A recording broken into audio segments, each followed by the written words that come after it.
నెల్లూరులో వందే మాతరం 150 ఏళ్ల ఉత్సవాలు జరిగాయి. వందే మాతర గీతాలాపన చేశారు ఎమ్మెల్యే కోటమిరెడ్డి శ్రీధర్ రెడ్డి. ప్రధాని సహకారంతో పోలవరం అమరావతి నిర్మాణాలు వేగంగా జరుగుతున్నాయన్నారు. గ్రామీణ ప్రాంతాల్లో నాణ్యమైన విద్యుత్ కోసం ప్రభుత్వం చర్యలు చేపట్టింది అన్నారు. రాష్ట్రంలో 9,139 కోట్ల రూపాయల వ్యయంతో విద్యుత్ పనులు జరుగుతున్నాయన్నారు. నెల్లూరు టౌన్ లో విద్యుత్ పనులు పూర్తయ్యాయని, రూరల్లో 50 కోట్లతో పనులు చేస్తున్నామని చెప్పారు. ఈ నెల 10న 26 ప్రాంతాల్లో ఏకకాలంలో ప్రారంభోత్సవాలుంటాయని చెప్పారు కోటమిరెడ్డి. రైతులే ముఖ్య అతిథులుగా గ్రామాలకి 24 గంటల కరెంటు ప్రారంభోత్సవం ఉంటుందన్నారు కోటమిరెడ్డి.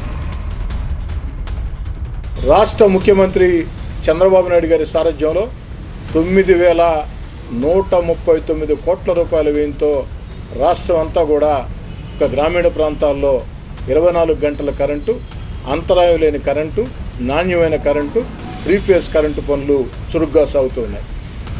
నెల్లూరు రూరల్ నియోజకవర్గంలో ఈ పనులు పూర్తి చేసుకోవడం జరిగింది. అదే సమయానికి నెల్లూరు రూరల్ నియోజకవర్గంలో అన్ని చోట్ల కూడా మొత్తం 26 చోట్ల, ఎందుకంటే దాదాపు 80,000 మంది ప్రజలకి మేలు చేసే ఈ యొక్క కరెంట్ అభివృద్ధి పనులు, 80,000 మంది ప్రజలకు మేలు చేసే ఈ అభివృద్ధి పనులు నెల్లూరు రూరల్ నియోజకవర్గంలో పూర్తి చేసుకుని ఎక్కడికక్కడ ఆ 26 చోట్ల కూడా స్థానికంగా రైతులే ప్రారంభోత్సవం చేస్తారు.